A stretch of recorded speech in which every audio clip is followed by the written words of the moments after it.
তোমরা যখন গুহার মধ্যে শুয়ে বিশ্রাম করবে, তোমাদের পাহারাদারির জন্য আমি গুহার মাথায় বসে থাকব। তোমরা ঘুমাবে আর আমি ওখানে বসে বসে তোমাদের পাহারাদারি করব। কারণ তোমরা আল্লাহর ওলি, তার মধ্যে কোনো সন্দেহ নাই। তাই তোমরা ওখানে গিয়ে আরাম করবা, আর গেটম্যানের দায়িত্ব আমি পালন করব।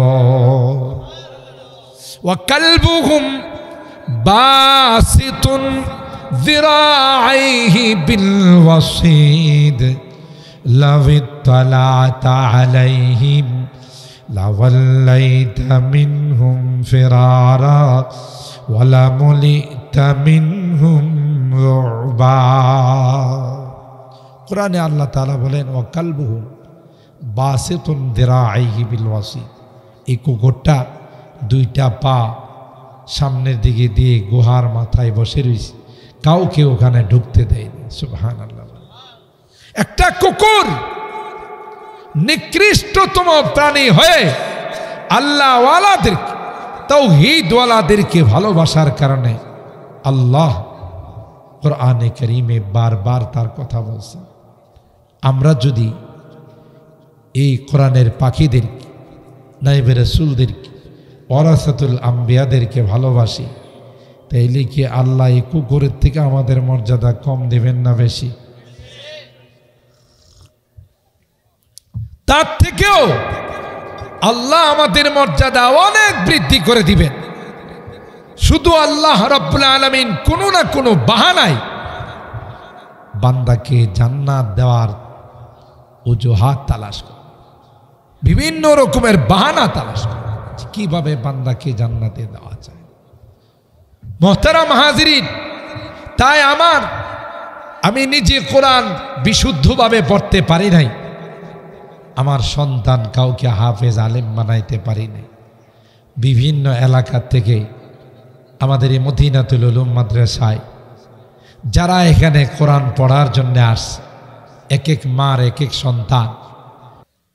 আমাদের জীবনটা বড় সংকীর্ণ, খুব ছোট একটি জীবনের মানে, কিন্তু দাম অনেক বেশি। হায়াত যদিও আমরা কম পেয়েছি, কম হায়াতের মালিক, কিন্তু এই কম হায়াতের দাম বেশি না কম? অনেক বেশি। এই ছোট্ট একটি হায়াত দিয়ে আমরা বিশাল জান্নাতের মালিক হতে পারি। সুবহানাল্লাহ, বিশাল মর্যাদার মালিক। গোটা বিশ্বের কোনো উম্মতকে আল্লাহ শ্রেষ্ঠত্বের মর্যাদা দেন নাই, অথচ এরা হাজার হাজার বছর হায়াত পেয়েছে। ঠিক না? হাজার হাজার বছর হায়াত পেয়েছে, কিন্তু আল্লাহ তাদেরকে শ্রেষ্ঠত্বের মর্যাদা দেন। কোরআনে কারীমের মাধ্যমে আমাদেরকে আল্লাহ শ্রেষ্ঠত্বের মর্যাদা দিয়েছেন। কুনতুম খায়রা উম্মাতিন উখরিজাত লিন-নাস। আল্লাহ বলেন তোমরা হলে শ্রেষ্ঠ উম্মত। সুবহানাল্লাহ। এই শ্রেষ্ঠত্বের মর্যাদা আল্লাহ আমাদের নসিব করেছে, কাউকে দেন। আমাদেরকে আল্লাহর আদালতে রাজ সাক্ষী বানাবে। সুবহানাল্লাহ। ওয়াকাযালিকা জাআলনাকুম উম্মাতাও ওয়াসাতা আই খিয়ারান আদুলা। যে তোমাদেরকে আমি আল্লাহ সবচেয়ে শ্রেষ্ঠ উম্মত বানাইলাম, তোমরা মধ্যপন্থী উম্মত। তোমাদের মধ্যে কোনো বাড়াবাড়িও নাই, সারাসারিও নাই। ঠিক কিনা বলেন? আল্লাহ আমাদের এই মর্যাদা দান করছে। এই যে মর্যাদা আল্লাহ আমাদেরকে দিয়েছেন, শ্রেষ্ঠত্বের মর্যাদা আমাদেরকে নসিব করেছেন, এটা আল্লাহর অনেক বড় অনুগ্রহ, দয়া, মেহেরবানি। হাদিসের মধ্যে আসে, উম্মতে মুহাম্মদী যতক্ষণ পর্যন্ত জান্নাতে প্রবেশ না করবে, অন্যান্য উম্মতের জান্নাতে যাওয়ার অনুমতি মিলবে না। সুবহানাল্লাহ বলবেন না? তারা যেতে পারবে না যতক্ষণ পর্যন্ত আমরা জান্নাতে না যাব। সব দিক থেকে হায়াত কম, মর্যাদা বেশি। এই জন্য জীবনের প্রতিটি মুহূর্তকে গনিমত মনে করা, প্রতিটি মুহূর্তকে অত্যন্ত দামি মনে করা। ভাই, এই মদিনাতুল উলুম মাদ্রাসায় আলহামদুলিল্লাহ ওলামায়ে কেরামদের বিশাল মাজমা, মাদ্রাসায় বাহিরে ভিতরে অনেক বড় বড় ওলামায়ে কেরাম আইসা জমায়েত হয়ে গেছে। আমরা এলাকার মানুষ হয়তো ভাবতেছি নামাজ পড়ছি, চারটা খাওয়া দাওয়া করব, আস্তে আস্তে মাহফিলে যাব। এটা আমাদের ভুল ধারণা। প্রতিদিনই মাহফিল হয় না, বরং এই মাহফিল আজকে বহু মেহনত করে সুন্দর প্যান্ডেল উলামায়ে কেরামদেরকে দাওয়াত দিয়ে সাজানো হয়েছে। মেহমান এসে যদি বয়ান করে, মেজবান যদি না থাকে, দেখতে কি ভালো দেখা বলেন? তাই আমি আমার মূল আলোচনায় যাওয়ার আগে আবারও বিনীতভাবে অনুরোধ করব, আশপাশের যারা আছে আমরা দ্রুত চলে আসি। ইতিমধ্যেই বাংলাদেশের আজন সুনামধন্য আলেমে দ্বীন, কারা নির্যাতিত মজলুম আলেমে দ্বীন হযরতুল আল্লামা ইয়াকুব উসমানী দামাত বারাকাতুহুম চলে আসছে। আরেকজন তরুণ আলেমে দ্বীন হযরত মাওলানা মুস্তাকিম বিল্লাহ হামিদ, তিনি আমাদের মাঝে চলে আসবেন। এই জন্য আমরা আর কাল বিলম্ব না করে, দেরি না করে আমরা প্যান্ডেলে চলে আসি, দিনের কিছু কথা শোনার চেষ্টা করি। আল্লাহ আমাদের তৌফিক দান করুন, আমিন বলুন, একটু জোরে বলুন আমিন। আমি আপনাদের খিদমতে কোরআনুল কারীমের সূরা আল হজ এর 41 নম্বর আয়াতে কারিমা তিলাওয়াত করেছি। সরকারে দু আলম মাহবুবে কিবরিয়া সৈয়দুল কওনাইন সৈয়দুস সাকালাইন হযরত মুহাম্মদুর রাসূলুল্লাহ সাল্লাল্লাহু তাআলা আলাইহি ওয়াসাল্লামের অসংখ্য হাদিস থেকে ছোট্ট একখানা হাদিস পাঠ করেছি। একটু আগে হযরতুল আল্লামা মুফিজুল ইসলাম আসাদি সাহেব সংক্ষিপ্ত সময়ের মধ্যে একটু টাচ দিয়েছেন যে আজকের এই রাত্রটা যাওয়ার পর কালকের দিনটাকে মহান বিজয় দিবস, যেহেতু 16ই ডিসেম্বর মহান বিজয় দিবস হিসাবে আমরা পালন করি। তো আমরা মনে করি এই বিজয়, স্বাধীনতা, মাতৃভাষা এগুলো জাতীয় দিবস। এগুলো সম্পর্কে কোরআন সুন্নায়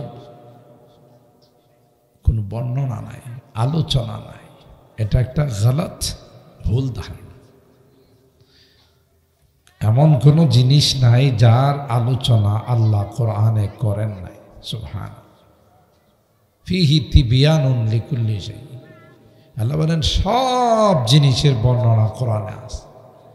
তা আমাদের জাতীয় একটি দিবসের আলোচনা যদি কোরআনে কোনো না কোনোভাবে আমরা না পাই, মাতৃভাষা জন্য আমরা আন্দোলন করেছি, শাহাদাত বরণ করেছি, এটার কোনো আলোচনা যদি কোরআনে নাই থাকে, তাইলে কি কোরআন বাঙালিদের জন্য নয়? আমরা বাংলাদেশি যারা আছে আমাদের জন্য কোরআন। আল্লাহ তো বলছেন যে হুদাল লিন্নাস, গোটা বিশ্বের মানুষের জন্য হিদায়াত। তবে এটা বুঝতে হবে, বিজয় এটা মস্ত বড় একটা নিয়ামত। পৃথিবীর বহু জাতি যুগ যুগ ধরে স্বাধীনতার জন্য, বিজয়ের জন্য সংগ্রাম করে যাচ্ছে, যুদ্ধ চালিয়ে যাচ্ছে, কিন্তু তাদের এই নিয়ামত অর্জন হচ্ছে না, হাসিল হচ্ছে না। মাত্র 9 মাসের সংগ্রামে, স্বাধীনতা যুদ্ধে আমাদের বিজয়ের নিয়ামত অর্জন হয়েছে। এটা বুঝতে হবে আমাদের ব্যক্তিগত কোনো কাবিলিয়ত নয়, আমাদের ব্যক্তিগত কোনো পাওয়ার নয়। এটা একমাত্র কেবলমাত্র শুধুমাত্র আল্লাহ প্রদত্ত নিয়ামত। আর আল্লাহ রসুল আর বিধান হলো পৃথিবীর সূচনা লগ্নতে আল্লাহ মাজলুমদের সাথে থাকেন, জালেমদের সাথে নয়। যে রিসেন্টলি যে স্বাধীনতা অর্জন হলো, তাই না, নতুন প্রেক্ষাপট পরিবর্তন। আগে তো ৭১-এর স্বাধীনতা, এখন আরেকটা ২৪-এর স্বাধীনতা, ঠিক না?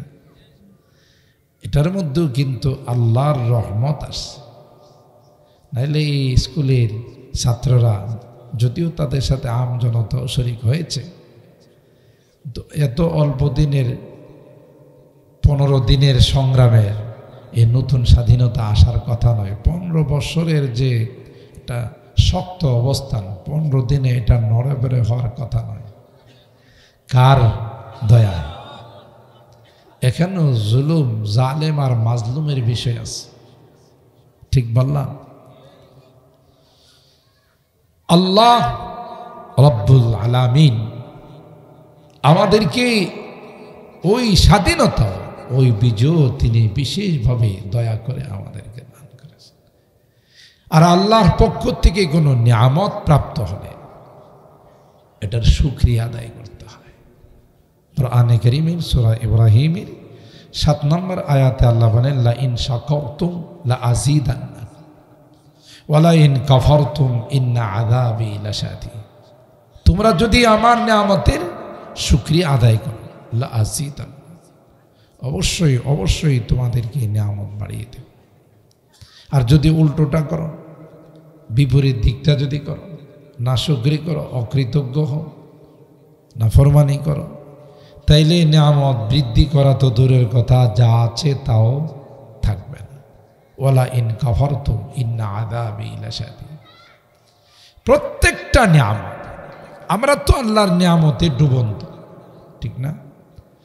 আলম তারাও আন্নাল্লাহা সাখখারা লাকুম মা ফিস সামাওয়াতি ওয়া মা ফিল আরদ ওয়া আসবাগা আলাইকুম নি'আমাহু যাহিরাতাও ওয়া বাতিনা। আল্লাহ বলেন, পৃথিবীর মানুষেরা, তোমরা যদি লক্ষ্য করো, দেখবে মাথা থেকে পা পর্যন্ত শুধুই আমি আল্লাহর নিয়ামত আর নিয়ামত। আমি আল্লাহর নিয়ামতে তোমরা ডুবন্ত আছো। সব কিছু তোমাদের খিদমতের জন্য আমি আল্লাহ লাগিয়ে দিলাম। সবাই তোমাদের খেদমত করে যাচ্ছে গো, আর আমি আল্লাহ তোমাদেরকে হুকুম দিলাম, তোমরা আমি আল্লাহর খেদমত করবে। সাখখারা লাকুম, সাখখারা মানে হলো ফ্রি সার্ভিস দেওয়া। সাখখারা ইউসাখখিরু তাসখীর, তোমাদের ফ্রি সার্ভিস দিয়ে যাচ্ছে। সূর্য কোনোদিন আলো দেয়া, বিদ্যুৎ দেয়া আমার আপনার কাছে বিল চাইছে? কথা কয় না। সকালবেলা যে সূর্য উদিত হয়, সন্ধ্যা পর্যন্ত সার্ভিস দেয়, আলো দেয়। কোনোদিন কি সূর্যের বিদ্যুতের জন্য আমার আপনার বাড়িতে বিলের কাগজ আসছে? আমাদের যে পল্লবী, পিডিবি, আমাদের কি করে পল্লী বিদ্যুৎ, পিডিবি, ডেস্কো, আরও যত কোম্পানি থেকে আমাদের বিদ্যুৎ দিচ্ছে, মাস শেষ হলে বিদ্যুতের বিল আসে না? আসে না? যদি কেউ বিদ্যুতের বিল ঠিক মতো আদায় না করে, লাইন থাকে না, কাটে, এইসব লাইন কেটে দেওয়া যায়। কেন তুমি বিল পরিশোধ করলা না? পানির বিল আসে না? আসে না? আমরা তো গ্রামগঞ্জে হয়তো নিজস্ব মেশিন দিয়ে পানি ওঠাই, কিন্তু ঢাকা শহরে বা বিভিন্ন মহানগরীতে ওয়াসার থেকে পানির বিল আসে। পানির বিল ঠিক মতো না দিলে তার লাইন বন্ধ করে দেয়। গ্যাসের বিল। তো আল্লাহ রাব্বুল আলামিন আমাদেরকে প্রতিদিন বিদ্যুৎ দিচ্ছেন সূর্যের মাধ্যমে। সূর্যের আলোটা কি আমাদের বিদ্যুতের আলোর থেকে কম না বেশি? বলে, সূর্য যখন উঠে যায় তখন বিশাল পাওয়ারফুল লাইটও যদি কেউ লাগায় ওইটা কি আলো দিব? সূর্যের সামনে তার কোনো ইয়ে নাই, অবস্থান। খুব খেয়াল করে, সূর্য আলো দেয় দিনের বেলায় আর চন্দ্র আলো দেয় রাতের বেলায়। আর একটার আলো আর একটার আলো দুইটা যদি না লাগে, চন্দ্র সূর্যের আলো যদি ফল ফসলে না লাগে, এই ফল ফসল বড় হবে না, কালার আসবে না, মিষ্টি আসবে না, স্বাদ আসবে না। বৈজ্ঞানিকরা বলেন দিনের বেলায় সূর্যের আলো লাগার কারণে এগুলো বড় হয়, ডুমিল হয়, হৃষ্টপুষ্ট হয়। আপনি ফসল বলেন আর ফলাদি বলেন। আর রাত্রির বেলায় চন্দ্রের আলো পাওয়ার পর তার মধ্যে কালার আসে, স্বাদ আসে। কাঁঠালের মধ্যে কাঁঠাল, আমের মধ্যে আম, জামের মধ্যে জাম, লিচুর মধ্যে লিচু, কলার মধ্যে কড়া। আশ্চর্যের বিষয় হলো চন্দ্রের আলো কিন্তু একটা, ঠিক না? চন্দ্রের আলো একটা, কালার কি একটা হয় না, কোটি কোটি কালার হয়। এটা হলো সবচাইতে বড় আশ্চর্যের বিষয়। আলো দে আল্লাহ একটা, সব এক কালারের এক স্বাদের হওয়ার কথা ছিল। আল্লাহ কয় না, একটা আলো কালার হয় কোটি কোটি, স্বাদ হয় হরেক রকম। আল্লাহ বলেন গোলাম, দিনের বেলায় সারা দিন সূর্য তোমার খিদমত করলো, রাত্রের বেলায় চন্দ্র তোমার খেদমত করলো।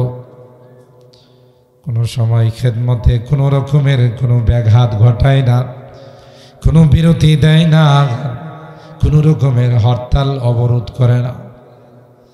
আমি তো গোলাম তোমাকে বানাইলাম, তোমার খিদমতের জন্য সব কিছু সৃষ্টি করলাম। আমি তোমাকে জানাই দিলাম আমার জন্য তুমি 10টা মিনিট বরাদ্দ করো। গোটা দিনের মধ্যে 24 ঘন্টার মধ্যে মুয়াজ্জিন সাহেব আমার পক্ষ থেকে তোমাকে আহ্বান করবে, হাইয়া আলাস সালাত, নামাজের দিকে আসো, আমার কুদরতি পায়ে সিজদা দিয়ে যাও। এই নাফরমান গোটা 24 ঘন্টা থেকে আমার জন্য তুমি 1-1.5 ঘন্টা সময় বাহির করতে রাজি নয়, ঠিক না? ব্যবসা বাণিজ্য, চাকরি নকরি সব করি আমরা, তো মাঝখানে জোহরের সময় আল্লাহ বলেন 15-20টা মিনিট আমারে দিয়ে যাও, আমার কুদরতি পায়ে সেজদা দিয়ে যাও। কয়জন আমরা আল্লাহর এই গোলামিটা করি বলুন তো? আপনাদের আখাউড়া এলাকায়, এই এলাকায় কয়জন নামাজ পড়ে আর কয়জন নামাজ পড়ে? নামাজির সংখ্যা বেশি না কম বলেন? শতকরা কয় পার্সেন্ট মানুষ নামাজ পড়ে? 50, অর্ধেক, 40, 30। হিসাব করলে দেখা যাবে 10% মানুষ, 5% মানুষও নামাজ পড়ে না। মসজিদে গেলে তো মনে হয় গোটা এলাকার মানুষ বোধ মসজিদে চলে আসছে, কিন্তু আপনি বাইরে গিয়ে দেখেন কত মানুষ বেনামাজ। তো নামাজ আল্লাহ বলেন সবচাইতে বড় ইবাদত এই নামাজ। তোমরা নামাজের মাধ্যমে আমার গোলামি প্রকাশ করবে, এই ইবাদতের মাধ্যমে তোমরা আমার কাছে অবনত হবে, কিন্তু এই কাজটুকু তোমরা করতে রাজি নয়। কথা বলেন ঠিক কিনা? অথচ অক্সিজেন তোমার ফ্রি, বিদ্যুৎ ফ্রি, পানি ফ্রি, তোমার যা আছে সব কিছু আমি আল্লাহ ফ্রি দিয়ে যাচ্ছি। তুমি আমার জন্য একটু সময় বরাদ্দ করতে পারো না? তোমার মতো নিমক খারাপ আল্লাহর জমিনে দ্বিতীয় কেউ নাই, ঠিক বললাম? মোহতারাম হাজরিন, এই জীবনটা বড় দামি, হায়াতটা বড় দামি। এটাকে নষ্ট করে পুঁজি লসের মধ্যে ফালায়া কেউ যখন দুনিয়া থেকে যাবে তখন সে হাই হতাশ আফসোস করে, রব্বানা আখিরনা ইলা আজালিন করিব নুজিব দাওয়াতাকা ওয়া নাত্তাবি'ir রাসূল আওয়ালাম তাকুনু আকসামতুম মিন ক্বাবলু মা লাকুম মিন জাওয়াল। এ মুসলমান, জাহান্নাম যখন দেখে ফেলবে, পরকালের শাস্তি যখন সামনে চলে আসবে, আফসোস করে আল্লাহর কাছে বলবে, আল্লাহ দুনিয়ার জীবনটা নষ্ট করে চলে আস, দুনিয়ার জীবনটা কাজে লাগায় নাই, নামাজ পড়ি নাই, রোজা রাখি নাই, তোমার ইবাদত বন্দেগী করি নাই, হালাল খাই নাই, পর্দা মেনটেন করি নাই। আজকে বুঝতে পারছি রে জীবনটা বড় নষ্ট করে চলে আসলাম। এ মালিক, আমাকে কি দ্বিতীয়বার পাঠানো যায় কিনা? আমি আবার দুনিয়াতে যাইতে চাই, দয়া করে আমাকে দুনিয়াতে পাঠাও, সামান্য দিনের জন্য পাঠাও। আখিরনা ইলা আজালিন করিব, সামান্য সময় কি করবা? নুজিবে দাওয়াতাকা ওয়া নাত্তাবি'ir রাসূল, তোমার প্রত্যেকটা হুকুম আহকাম আমি মেনে চলব, তোমার নবীর ইত্তিবা করব, সুন্নতকে অনুসরণ করব, আমি একজন নেককার দিনদার হয়ে আসব। কি বলেন? দ্বিতীয়বার কি আসার সুযোগ হবে? ও ভাই বলেন, দ্বিতীয়বার এই পৃথিবীতে আসার কোনো সুযোগ?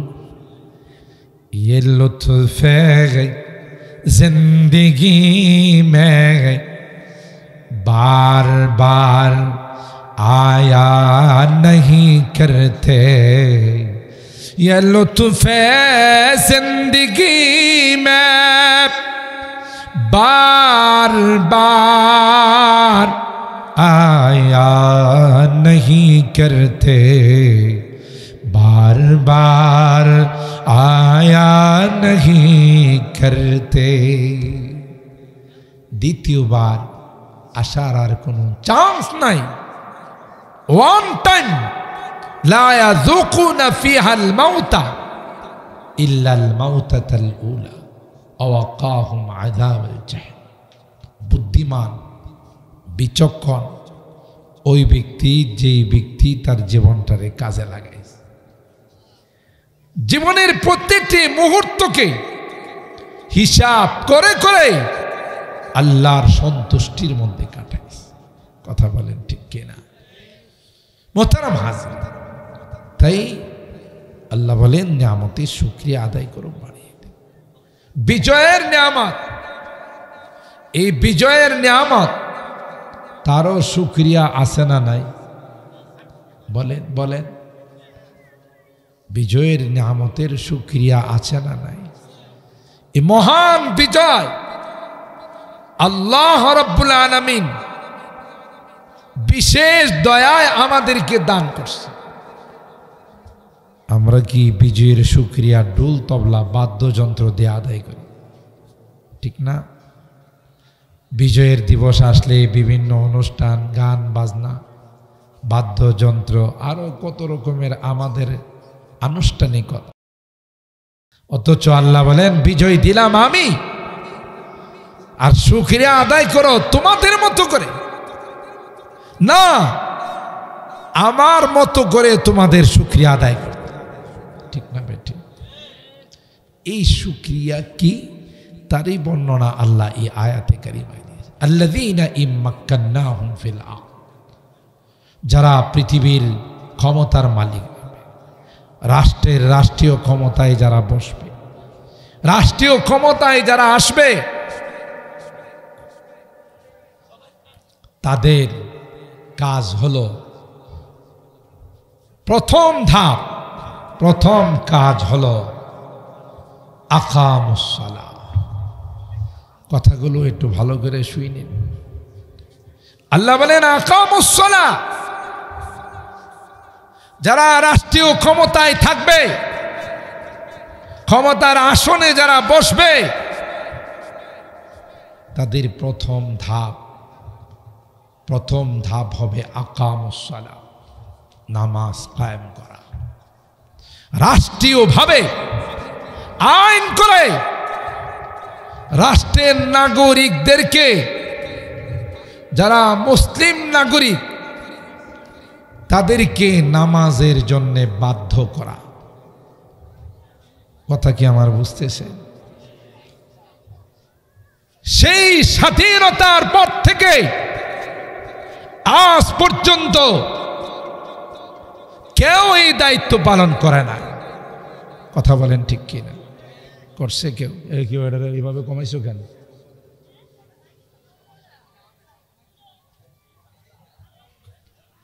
আল্লাহ আল্লাহ, জি জি জি,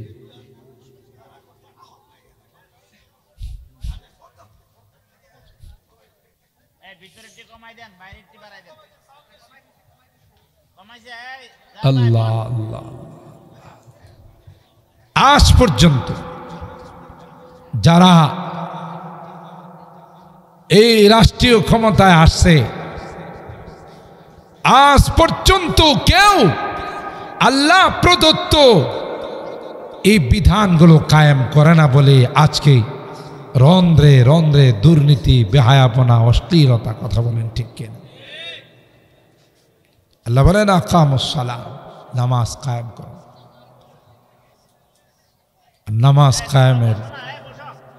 নামাজ কায়েমের অর্থই হলো নিজে নামাজ পড়া, অন্যদেরকে নামাজের জন্য বাধ্য করা। রাষ্ট্রীয়ভাবে যদি আইন হয়ে যাইত যে নামাজের টাইমে কোনো দোকানপাট খোলা থাকবে না, অফিস আদালত খোলা থাকবে না, বাধ্যতামূলক নামাজ পড়তে হবে, এই আইন যদি রাষ্ট্রীয়ভাবে হয়ে যেত, আমি যদি আল্লাহর কসম করে বলে হানে সব, আজকে বাংলাদেশের এই অবস্থা থাকত না। সাবেক প্রধানমন্ত্রী তিনি নিজে মুখে বলে গেছেন যে আমার একটা পিয়ন যদি এত দুর্নীতি করে, তাহলে আমলারা কি পরিমাণ দুর্নীতি করছে। কথা কয় না, এটা ওনার নিজের বক্তব্য, আমাদের বক্তব্য না। আর দেশ স্বাধীন করার পর বঙ্গবন্ধু বলেছিলেন যে মানুষ দেশ স্বাধীন করে কয়লার খনি পায়, তেলের খনি পায়, স্বর্ণের খনি পায়, আর আমি কতগুলো সুরের খনি পাইছি। উনি বলছিলেন না কথাটা? এমন চোরের দল আমার কমলটা পর্যন্ত লয়ে গেছে। কথা বলেন ঠিক কিনা? গোড়াতে আমাদের সমস্যা। আল্লাহ বলেন আমি এই নিয়ামত দান করলাম আর আমাকে তোমরা ভুলে গেলে। আকামুস সালাহ, তোমরা নামাজ কায়েম করো। ওয়া আতাউজ যাকাত, ওয়া আতুজ যাকাত। শিল্পপতি যারা আছে, ধনী যারা আছে, তাদের থেকে যদি রাষ্ট্রীয়ভাবে যাকাত উসুল করে গরিবদের মাঝে বিতরণ হতো, বাংলাদেশে একটাও গরিব থাকতো না। দারিদ্র বিমোচনের সবচাইতে সফল কর্মসূচি হলো যাকাত। আর দারিদ্র্য বিমোচন করার জন্য G8 সম্মেলনে যায়, বিদেশে যায় দৌড়াদৌড়ি করে। আর এই কোরআনে আল্লাহ যে দারিদ্র বিমোচনের ফর্মুলা দিয়েছেন, কর্মসূচি দিয়েছেন, সেটা বাস্তবায়ন করো। বাস্তবায়ন করলেই এদেশে কোনো গরিব থাকতো না। এতিম, অসহায়, বিধবা, তাদের পাশে দাঁড়াইলে কেউ আর রাস্তার ভিখারি হতো না। আল্লাহ বলেন এটা স্বাধীনতার নিয়ামতের 2 নম্বর কর্মসূচি।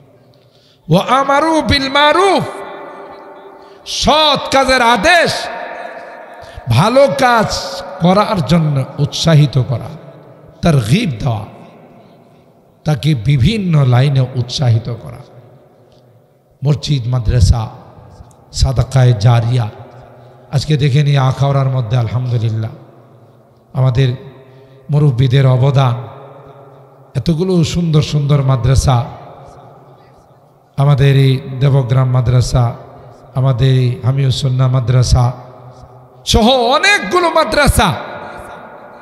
এই মাদ্রাসাগুলো দ্বীনের পাহারাদার, দ্বীনের মধ্যে, ইসলামের মধ্যে কোন রকমের বাতিল যেন ঢুকতে না পারে, ইমানের ডাকাত যেন ঢুকতে না পারে, সেই জন্যই সকল মাদ্রাসাগুলো করা হয়েছে। আমি গত কিছুদিন আগে ইত্তেফাকুল মাদারিসিল কওমিয়া, প্রায় 60-70টা মাদ্রাসার একটা সংগঠন মোহাম্মদপুরের, ওখানে আমার দাওয়াত ছিল, বাদ মাগরিব বয়ান ছিল। আমি ওখানে একটা কথা বলেছিলাম যে আমাদের বাংলাদেশের রাজধানী হলো ঢাকা, আর ঢাকাকে বলা হয় মসজিদের শহর, ঢাকাকে বলা হয় মাদ্রাসার শহর। প্রত্যেকটা মসজিদের সাথে এক একটা বড় বড় বিশাল মাদ্রাসা। এটা আমাদের আকাবেরদের অবদান।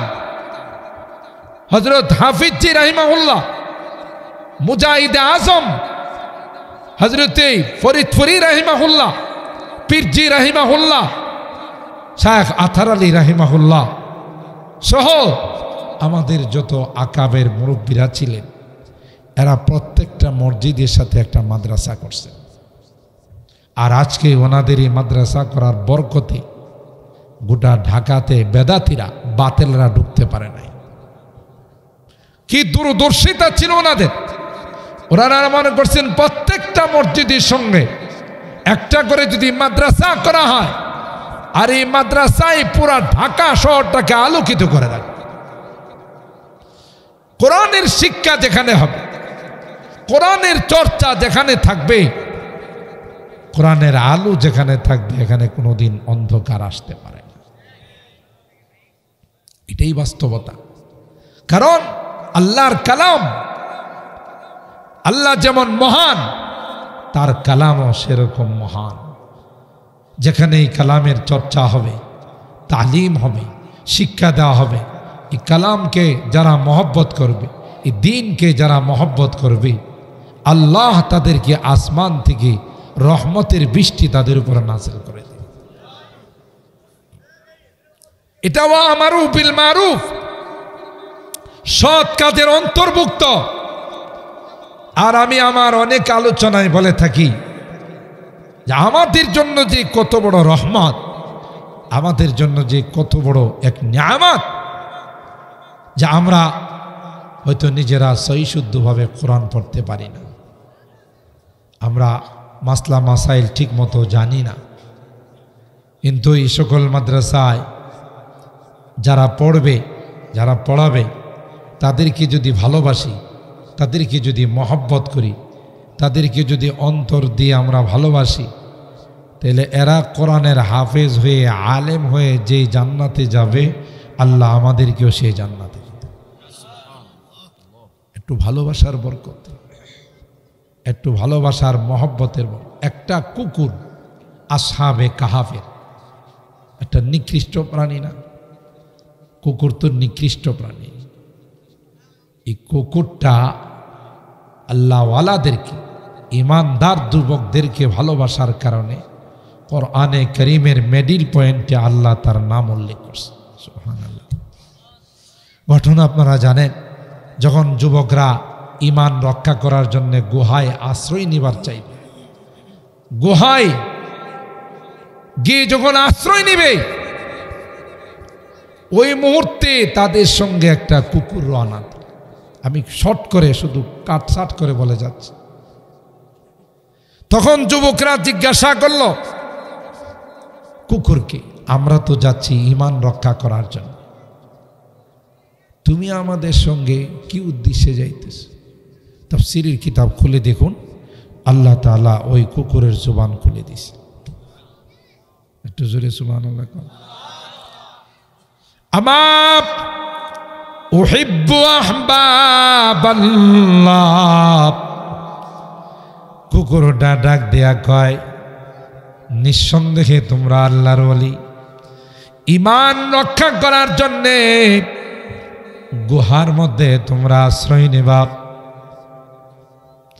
সুতরাং তোমরা আল্লাহর ওলি, তার মধ্যে কোনো সন্দেহ নাই।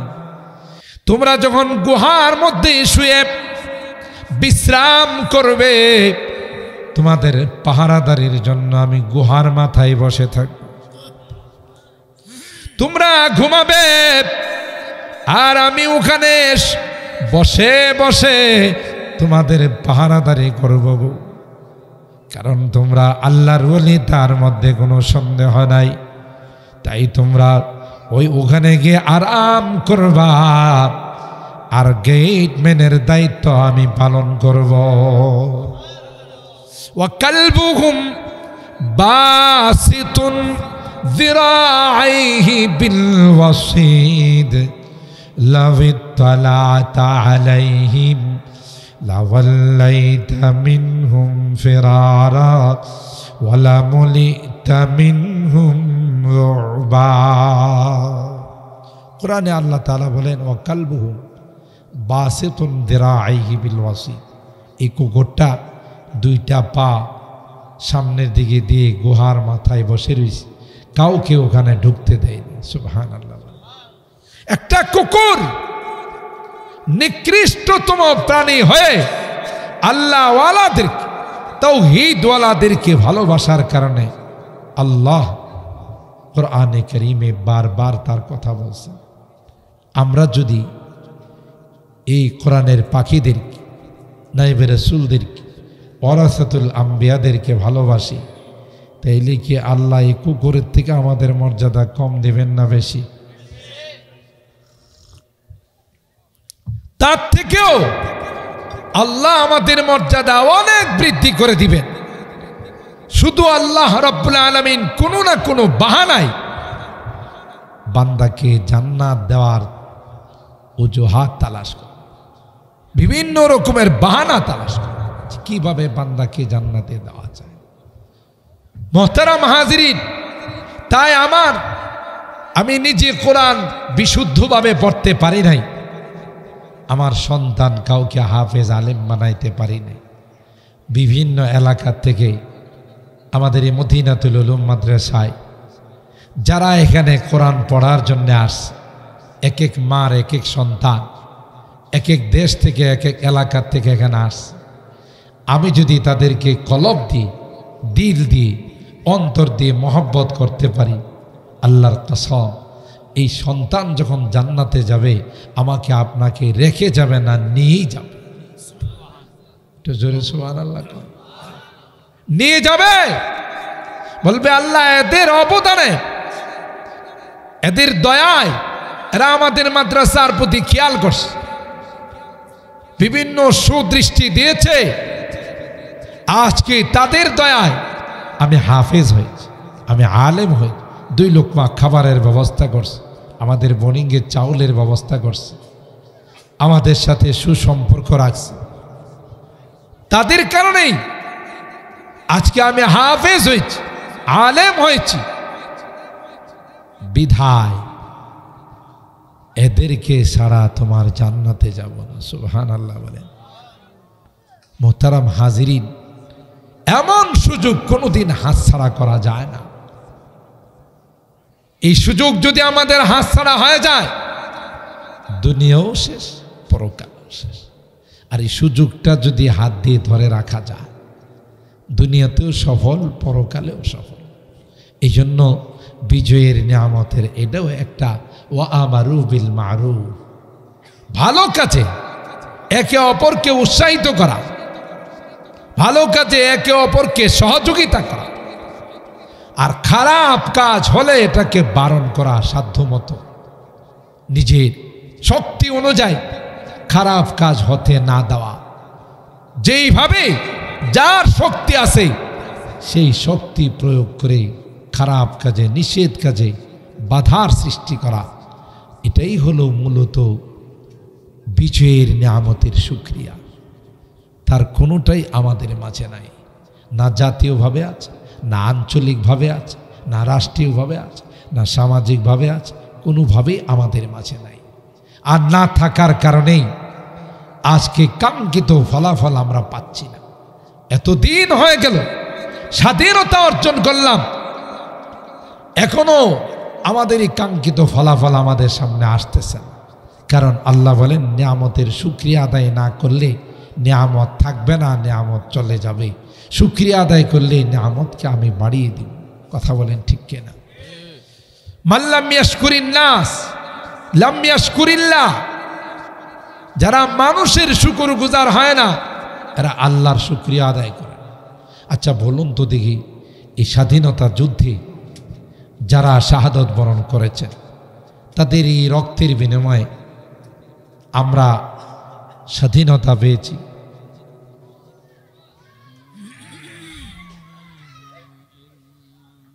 আল্লাহ আল্লাহ আল্লাহ, ভাই জিকির করি, লা ইলাহা ইল্লাল্লাহ।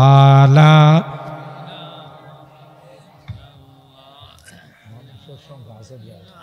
মানুষের সঙ্গে এত কম কা নামাজ বুঝেন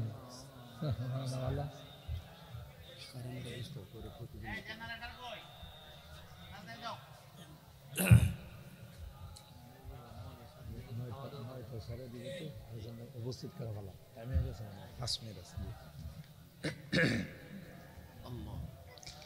আল্লাহ আল্লাহ আল্লাহ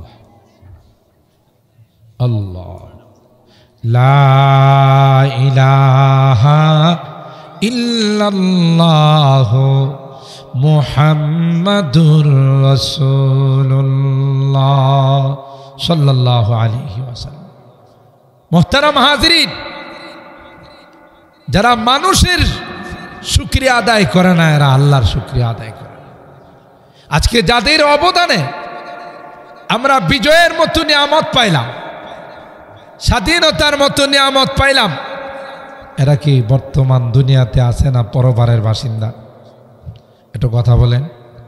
কবরের জগতে চলে গেছে না? তাদের এই অবদানের শুকরিয়া কি গান বাজনা, বাদ্যযন্ত্র? এই মদিনাতুল উলুম মাদ্রাসা, দেবগ্রাম মাদ্রাসা, মহিউসুন্না মাদ্রাসা, হামিউসুন্না মাদ্রাসা, যত মাদ্রাসা আছে, আমরাও কিন্তু এই বিজয় দিবসে ক্লাস বন্ধ রাখি। কিন্তু বন্ধ রাখি আমরা কি করি জানেন? শহীদদের জন্যে আমরা কোরআন খতমের ব্যবস্থা করি। কথা বলেন ঠিক কিনা? আমরা দোয়ার আয়োজন করি, কারণ যাদের এত অবদান, এখন যেই জগতে তারা আছে, কমপক্ষে 3 বার সূরা ইখলাস পড়ে, কুল হুয়াল্লাহ পড়েও যদি বিজয়ের দিনে তাদের রুহের মাগফিরাতের জন্য আল্লাহর কাছে দোয়া করা হয়, যে পরিমাণ খুশি হবে, গোটা বিশ্বের সব কিছু দিলেও সে পরিমাণ খুশি হবে। কেন? তারা বর্তমান যেই জগতের বাসিন্দা, ওই জগতের সওয়াবের দরকার, ওই জগতে তাদের নেকের দরকার। কিন্তু দুঃখজনক হলো সত্য, আমরা যে খতম টতমগুলো করি, দোয়ার আয়োজন করি, এগুলো যখন তাদের কবরের মধ্যে যায়, গিয়া দেখে যে ভোর রাত্রির থেকে গানে কবর দখল করে রাখছে। কথা কয় না? এই গানে কবর দখল করে রাখছে। আমাদের এই খতমের সওয়াবগুলো ওখানে ঢোকার সুযোগ পায় না।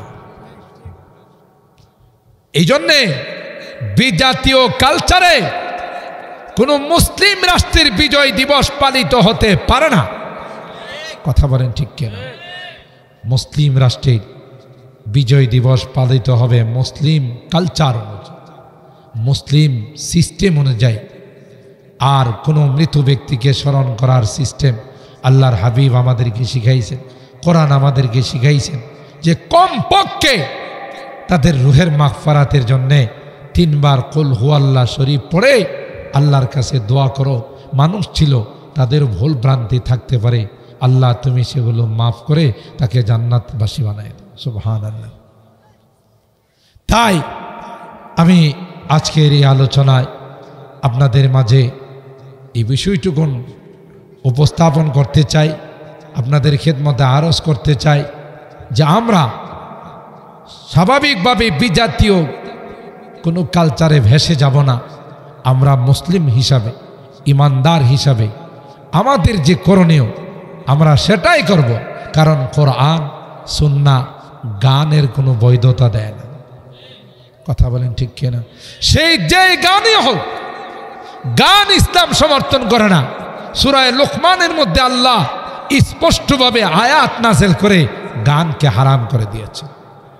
আমি তো অনেক বয়ানে বলি, আজকে গোটা দেশে যত রকমের ধর্ষণ হচ্ছে, ইফটিজিং হচ্ছে, যত রকমের অঘটন ঘটতেছে, এই সবগুলোর জন্য গান হলো দায়ী।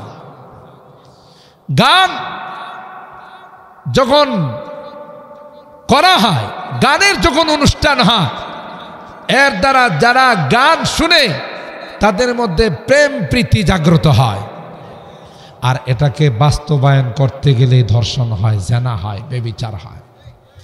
এই জন্য একটা গানকে যদি রাষ্ট্রীয় আইনে হারাম করে দেওয়া হয়, যেমন কোরআনের আইনে হারাম করা আছে, টেকনাফ থেকে তেতুলিয়া, রূপসা থেকে পাটুরিয়া, কোথাও কোনো ধর্ষণ তো দূরের কথা, একটা ইফটিজিংয়ের ঘটনাও ঘটবে না। কথা বলেন ঠিক না বেটি? পর্দার বিধান যদি ফরজ করা হয়, যেমন কোরআনে করেছে, তাইলে কোথাও কোনো মেয়েকে তার শিক্ষালয়ে বিদ্যালয়ে পাঠায় কাউকে কোনো টেনশন করতে হবে না। কথা বলেন ঠিক কিনা? কারণ কোরআনুল কারীমের সূরাতুল আযাবে 59 নম্বর আয়াতে আল্লাহ জানিয়ে দিয়েছেন যে পর্দা মেনটেন করে যারা বাহিরে যাবে, যে নারীরা, তাদের নিরাপত্তার জিম্মাদার কে? ও ভাই বলেন কে?